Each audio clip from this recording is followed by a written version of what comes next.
Vamos aqui com mais um assunto no live, seguimos ao vivo. Isabel Mega, quem está com a gente. Apesar do acordo, né, Isabel, o acordo que foi feito entre os três poderes sobre aqueles assuntos das emendas parlamentares, né?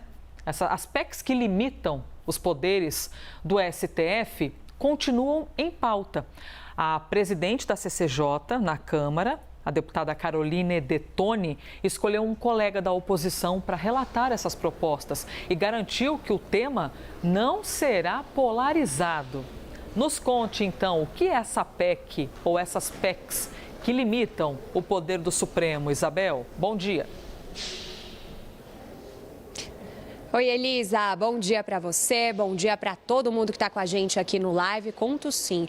Olha só, essas PECs foram encaminhadas pelo presidente da Câmara, Arthur Lira, na semana passada, como uma forma de mandar recados ao judiciário, ali ainda no âmbito daquele calor do momento em relação às decisões do ministro Flávio Dino sobre as emendas PIX. A gente teve a construção de um acordo no início desta semana, mas ainda assim essas PECs já estão lá na Comissão de Constituição e Justiça. E a sinalização que vem da presidência da comissão, que hoje está com a deputada federal Caroline Detoni, do PL de Santa Catarina, é que ela vai sim dar encaminhamento a esse assunto.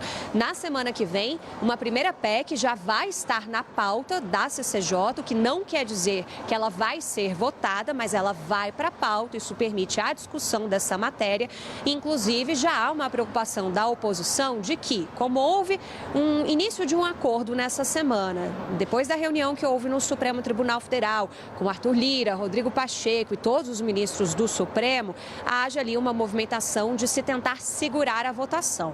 Caroline Detoni não quer isso e vai trabalhar para que essa PEC seja assim encaminhada. Quando a gente fala de limitar os poderes dos ministros do Supremo Tribunal Federal, dá para usar a própria decisão do ministro Flávio Dino, que de início foi uma decisão monocrática, ou seja, individualmente ele decidiu limitar, portanto, os pagamentos das emendas, primeiro as emendas PIX de transferência direta e depois o orçamento impositivo para as emendas, né? As emendas que são obrigatórias do Poder Executivo ir lá e pagar para o Poder Legislativo. Depois, a decisão acabou sendo referendada pelo plenário virtual do Supremo Tribunal Federal, mas ainda assim, essa primeira decisão monocrática, se essa proposta que está na Comissão de Constituição e Justiça passasse, ela não poderia acontecer. Então, é um exemplo para a gente entender como é que se limita a partir dessa votação que pode acontecer na Câmara dos Deputados, os poderes dos ministros do Supremo Tribunal Federal. Atos ali dos presidentes da Câmara, do Senado e inclusive o presidente da República